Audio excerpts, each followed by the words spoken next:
इस कार्यक्रम के पुण्यार्जक हैं Bhamashah Shriman Saubhagyamal ji Kataria, Shri Rajendra ji Kataria, Shrimati Neelam Devi, Rohan, Amita, Raunak, Manas Kataria, Ahmedabad. Insurance brokers private limited, Kataria insurance brokers private limited. बीमा से संबंधित सभी प्रकार की सेवाओं के लिए संपर्क करें। Toll free number 1800-270-9080, 7069103000। Mail ID support@policyleader.co.in, enquiry@kataria.co.in, online@policyleader.co.in। मैं आप सभी से पूछना चाहती हूँ कि यहाँ कैसे आए आप लोग? यहाँ आपका आना कैसे हुआ? बोलिए ना। कहेंगे हम तो मेट्रो से आए हैं और हम 2 व्हीलर से आए हैं, हम अपनी वैन से आए हैं, कोई कह रहा हमारा तो घर पास में ही, हम तो पैदल ही आ गए।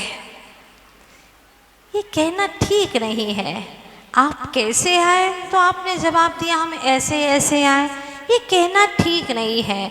सच ये है कि सब अपने अपने भाव से यहाँ आए हैं। भाव न होते तो आप यहाँ तक नहीं आते। मेट्रो क्या करेगी, गाड़ी क्या करेगी, ये पैर क्या करेंगे अगर मन में भाव ही नहीं हो? कल ही मैंने आपसे कहा था कि रुचि होगी तो आप आएंगे। जहाँ रुचि होती है वहाँ जीव की शक्तियाँ काम करती हैं। रुचि अनुसारी वीर्य, जहाँ पर रुचि होती है वहाँ पर आत्मा की शक्तियाँ काम करना शुरू कर देती है। और क्यों नहीं करेंगी, क्यों नहीं सुनेंगे? सुनने का मन होगा। जिनेंद्र भगवान की दिव्य देशना बहुत सुनी है बातें, अप्रयोजन भूत, जैसे आत्मा का कोई उत्थान नहीं होता, मन भारी होता है, राग होता है या कि द्वेष होता है, 24 घंटे वही तो चर्चाएं चलती हैं, जैसे राग हो या कि द्वेष हो। लेकिन जो हमारे जीवन को वितरागता की ओर ढाल दे, ऐसी कथा तो दुर्लभता से सुनने को मिलती है। हाँ, आप कहेंगे क्या करें माता जी, सुनना नहीं चाहते लेकिन लोगों की बातें सुननी पड़ती हैं, मजबूरी है। गलत बात है। कान हमारे हैं, हम कान के नहीं हैं। सुन रहे हैं आप लोग?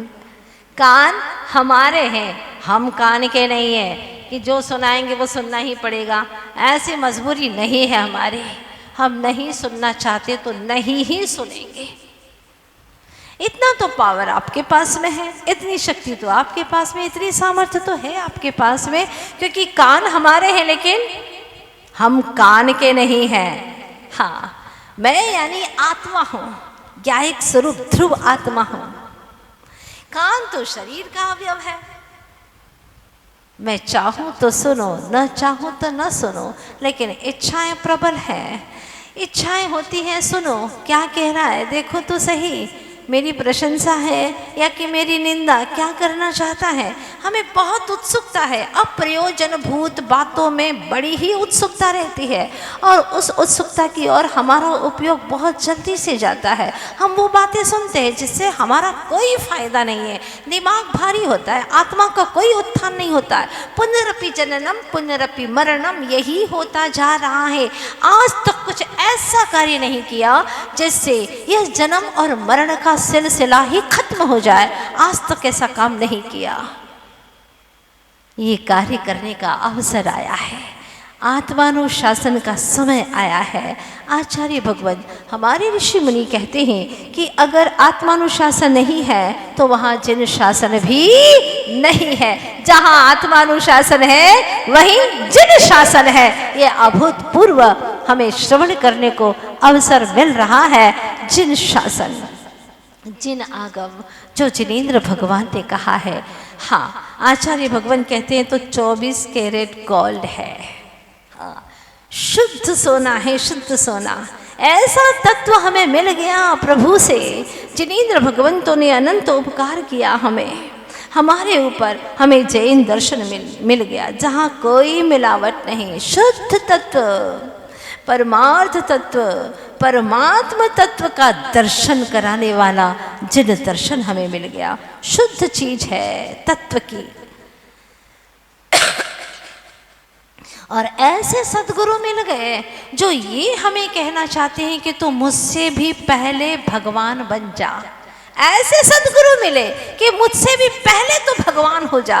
गुरु ऐसे महान कि अपने ही शिष्य को भगवत्ता के रूप में देखना चाहते हैं और उनकी पूजा करने को, उन्हें नमन करने तक के लिए तत्पर हो जाते हैं। ऐसे गतमान, ऐसे लघुता से भरे सतगुरु विद्यासागर जी महाराज जैसे महासंत मिल गए। जब हम लोग जाते हैं तो कहते हैं आचार्य श्री हम शिष्यों से, ऐसा पुरुषार्थ करो कि एक ही भव में मोक्ष चले जाओ, एक या दो भव शेष रखो। अब ज्यादा संसार में टिकना नहीं, चाहे कितना ही आप देखोगे संसार में कहीं पर भी चले जाओ, सुख दुख के हिंडोले में झूलना ही होता है। एक पल सुख का पाने के लिए 99 पल दुख में गुजारने होते हैं, प्रतीक्षा करनी होती है। और इसी तरह से प्रतीक्षा में पूरा जीवन बीत जाता है। भले ही आप कह दो कि मैं बड़ा सुखी हूँ, किसी और की अपेक्षा कह दो, लेकिन तुम्हारे भीतर में जो सुख का भंडार भरा पड़ा है, इतनी आकुलताएं हैं तुम्हारे जीवन में, उस आकुलता में तुम कभी भी सच्चे सुख का अनुभव नहीं कर सकती हो। किसी की अपेक्षा से भले ही कह दो कि मैं बड़ा सुखी हूँ, पर सच्चा सुख नहीं है, ध्रुव नहीं है तुम्हारा, अमिट नहीं है सुख तुम्हारा, मिटने वाला है, नाशनहारा है। आज प्रसन्नता है, पता नहीं कल प्रसन्नता गम में बदल जाएगी, कुछ कहा नहीं जा सकता। आज संयोग है, बड़ा अच्छा लग रहा है, लेकिन उसी का वियोग हो गया तो दुखद घटना में परिवर्तित हो जाएगी। तुम्हारा सुख शाश्वत नहीं है, मिटने वाला है। कहा है ना, आप लोगों ने पढ़ा होगा, जब नव देवता की पूजन करते हैं, है ना, उसमें पढ़ते हैं, जिसको मैंने चाहा सब नश्वर है माया, जिस तन में हो रहता क्षण भंगुर वह काया। कहाँ जाऊं प्रभु, कहिए आप, जहाँ मुझे शाश्वत सुख मिले, ध्रुव मिले, ध्रुवता मिले, अमिटपना मिले, कहाँ जाऊं। एक प्रभु तेरी ही शरण है, जहाँ पर आकर के सुख शांति मिलती है। यहाँ एक अच्छी चीज मिलती है तो दूसरी खो जाती है, सर्वथा सुख तो मिलता ही नहीं है। ऑपरेशन थिएटर से बाहर आया डॉक्टर, मरीज के परिवार के लोगों ने पूछा, डॉक्टर साहब ऑपरेशन कैसा रहा, कैसा रहा ऑपरेशन। डॉक्टर ने कहा, ऑपरेशन तो सफल रहा। तो क्यों लगाया आपने, सच्ची कहिए ना, सच्ची बात क्या है, बताइए ना जल्दी से। कहा ना ऑपरेशन तो सफल रहा, लेकिन क्या डॉक्टर साहब जल्दी बताइए, लेकिन मरीज तो मर गया। सुन रहे हैं आप लोग, कैसा ऑपरेशन सफलता, कैसे ऑपरेशन की सफलता कि मरीज ही मर जाए। ऐसी ही हमारी जिंदगी है, संपत्ति मिल गई, शांति खो गई, शांति चली गई, प्रतिष्ठा मिल गई, प्रसन्नता खो गई, सफलता मिल गई, लेकिन स्वस्थता खत्म हो रही है, सत्ता मिल गई, लेकिन स्वजन, अपने परिजन वो खो चुके हैं, बहुत दूर दूर हो चुके हैं। धन तो मिल गया, लेकिन धर्म बहुत दूर हो गया।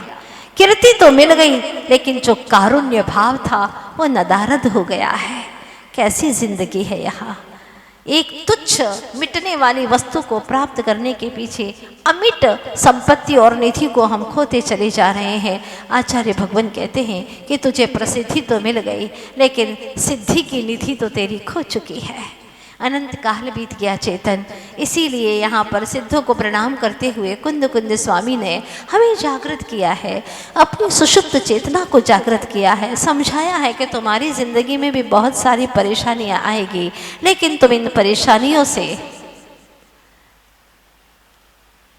परेशानियों के कारण अपने जीवन के गंतव्य से मुख मोड़ करके पीछे मत चले जाना, सीख लेना कुछ उनसे। कभी कभी जानवर भी हमें सिखा देते हैं, परेशानियों से मुकाबला करते हुए, पराजय को दूर करते हुए जीत को कैसे हासिल करना, हम जानवरों से भी सीख लेते हैं। मैंने सुना था एक गधा जब वृद्ध हो चला तो कुमार ने सोचा इसका भार मेरे ऊपर है, क्यों ना आज चुपचाप सवेरे जा करके बड़ा गड्ढा खोद करके उसके अंदर डाल दूं, ताकि निकल ही नहीं पाएगा, उसका खर्चा कब तक उठाता रहूंगा। लोग तो कहते हैं गधा है गधा, है ना। आचार्य भगवान ने जब मूक माटी महाकाव्य लिखा तो उसमें गधे का बड़ा अच्छा प्रसंग दिया है। जब माटी खोद करके कुम्हार गधे की पीठ पर उसको लाद करके ले जाता है, अरे लोग तो यूं ही समझते गधा होगा, लेकिन गधे ने इतनी अच्छी सीख दी है, इतनी अच्छी शिक्षा दी है कि एक इंसान भी क्या दे पाएगा। लोग कहते हैं गधा है, मतलब ग यानी गलत और धा यानी धारणा है जिसकी, ये सोच बना करके उसको गधा कह देते हैं। गधा है मतलब गलत धारणा है उसकी। लेकिन हमारे गुरुवर आचार्य श्री विद्यासागर जी महाराज गधा की भी बहुत अच्छी परिभाषा देते हैं। गधा, गध यानी रोग का हारक है, वह गधा। वैसे भी इंग्लिश में DH से ही तो बनता है ध, है ना, द ह, इसी से बनता है ध। बस इसी तरह से आचार्य जी ने कहा गधा अर्थात रोगों का हारक है यह। गधा, ग यानी गंभीर और धा यानी धार्मिक है, वृत्ति जिसकी, उसको कहा है गधा। आपकी तालियां कह रही हैं कि अब से अगर हमको किसी ने गधा कहा तो हम बिल्कुल भी नाराज नहीं होने वाले, क्योंकि गधे के नाम पर तालियां बजाना मतलब यह स्पष्ट कर रहा है कि अब, और क्यों नाराज हो ना, क्यों नाराज हो, क्योंकि 5 ही जाति होती है। 1 इंद्रिय जाति, 2 इंद्रिय जाति, 3 इंद्रिय जाति, 4 इंद्रिय जाति और पंचेंद्रिय जाति। 5 ही जाति हैं हमारे जैन आगम में। कर्म सिद्धांत में, कर्म सिद्धांत में सिर्फ 5 ही जाति हैं। ये तो हमने भेद भिन्नता कर ली है, बाकी कर्म सिद्धांत की अपेक्षा 5 जाति है। अब पंचेंद्रिय जाति है। कोई तुम्हारे जाति भाई का नाम ले और तुम्हें बोले तो तुम्हें बुरा लगेगा क्या? बोलिए ना, नहीं लगेगा ना? बोलो एक बार प्रेम से बोलो, नहीं लगेगा ना? बिल्कुल नहीं लगेगा। तो जब अगर किसी ने आपको कह दिया गधा है तू, तो अपने को गुस्सा करने की कोई ज़रूरत नहीं है, क्योंकि गधा भी पंचेंद्रिय है और मैं भी पंचेंद्रिय हूँ, वो मेरा जाति भाई है।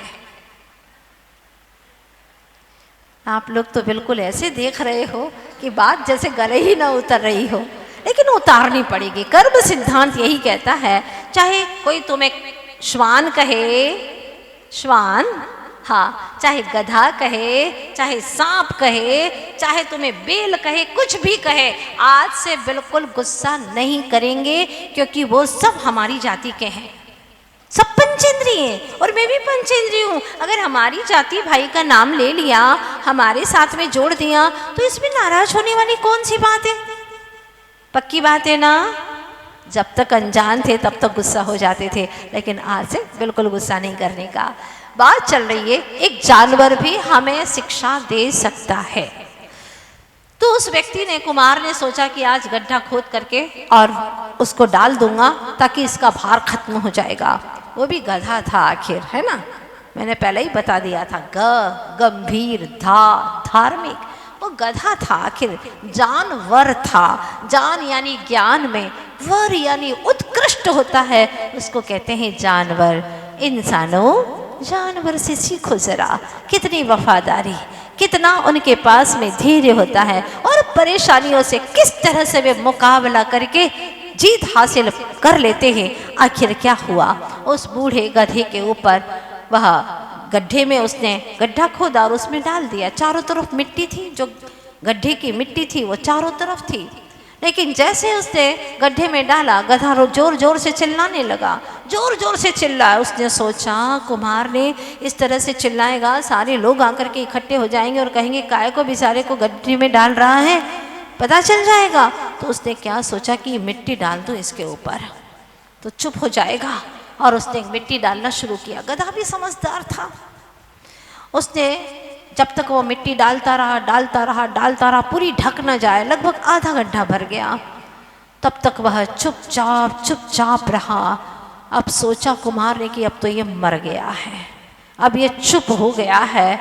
और जैसे ही वह जाने लगा तो जोर से वह चिल्लाने लगा और उठ खड़ा हुआ, अपने पैरों से उस मिट्टी को रोंदने लगा, और रोनते वह ऊपर आने लगा, जैसे कि डांस कर रहा हो। अब कुमार ने सोचा है तो फिर ऊपर आ गया, फिर चिल्ला रहा है, अब क्या करूं? इसके ऊपर और मिट्टी डालता हूँ, कब तक, इस बार ज़्यादा मिट्टी डालूंगा। और फिर मिट्टी डालता गया, मिट्टी डालता गया, मिट्टी डालता गया। गधा चुपचाप रहा कि डालने दो बेटे को, डालने दो, अच्छा मेरे लिए तो अच्छा ही सुखद ही है। और मिट्टी डालता रहा। सोचा उसने कि अब तो फिर बेचारा चुप ही हो गया है, अब क्या उठेगा ये।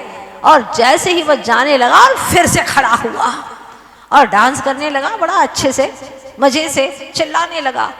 उसने सोचा कि ये तो मुझे मरवाएगा, सारे लोग मेरे बारे में गलत सोच बनाएंगे कि अपने जो कमाई का साधन था बेचारा बुढ़ा हुआ तो उसने गड्ढे में डाल दिया, सब लोग मेरा नाम बदनाम करेंगे। उसने सोचा और फिर से गड्ढे में उसको, जहाँ पड़ा हुआ था गड्ढे के अंदर, वहाँ से फिर से मिट्टी डालना शुरू कर दिया। अब मिट्टी डालते डालते वह भी थक चुका था और लगभग गड्ढा भरने को ही था और वह घर जाने को था। फिर से वह खड़ा होता है और ऐसा अच्छे से डांस करता है, नृत्य करता है, खड़ा होता है। और अब की बार तो वह इतना गड्ढा भर गया था कि आसानी से वह बाहर आ सके। और कहते हैं कि वह गधा वहाँ से भाग गया, अब उसके हाथ नहीं आया। उसे मालूम पड़ गया था कि मुझे मारना चाहता है। आप लोगों को बात समझ में आ गई होगी कि परेशानियां जब भी जिंदगी में आए उसे पैरों तले रोंद देना, आगे बढ़ जाना, गधे से कुछ तो सीख लेना। अगर सीखना चाहते हो तो जानवर भी सिखा देगा, और नहीं सीखना चाहते हो तो जानवर के पास में भी आकर के भी कुछ न सीख पाओगे। ये बात तय है। हमें जिन शासन मिला है और कुंद कुंद स्वामी कहते हैं वंदन करो करो, मैं भी करता हूँ। किसको? सब वसित थे, उनको वंदन करो जिनको वंदन करने के बाद में और कोई शेष ही नहीं बचता, जिनको वंदन करने से बंधन ही मिट जाता है। ऐसे सब वसित थे, सभी सिद्धों को नमन करो। कैसे हैं वे ध्रुव हैं, वे कभी संसार में अब आने वाले नहीं हैं। एक बार दुखों से मुक्त हो गए, एक बार दूध का घी बन गया, अब पुनः घी का दूध बनने वाला नहीं है। ऐसे सभी सिद्धों को प्रणाम करो जो ध्रुव हैं, शाश्वत है, अमल यानी निर्मल है, 3 प्रकार के मल से मुक्त हो चुके हैं। ऐसे सिद्ध भगवान कैसे हैं? और अनुपमम गतिम पत्ति, अनुपम गति को प्राप्त हो गए हैं। चारों गतियां में तो उपमा है। जैसे व्यक्ति अगर लड़ता है तो आप लोग क्या बोलते हैं? क्या नारकियों जैसे लड़ रहे हो, हाँ, अच्छी बात नहीं है, ऐसे ये शोभास्पद नहीं है। Bhamashah Shriman Saubhagyamal ji Kataria, Shri Rajendra ji Kataria, Shrimati Neelam Devi, Rohan, Amita, Raunak, Manas Kataria, Ahmedabad. Insurance brokers private limited, Kataria insurance brokers private limited. बीमा से संबंधित सभी प्रकार की सेवाओं के लिए संपर्क करें। Toll free number 1800-270-9080, 7069103000। Mail ID support@policyleader.co.in, enquiry@kataria.co.in, online at policyleader.co.in।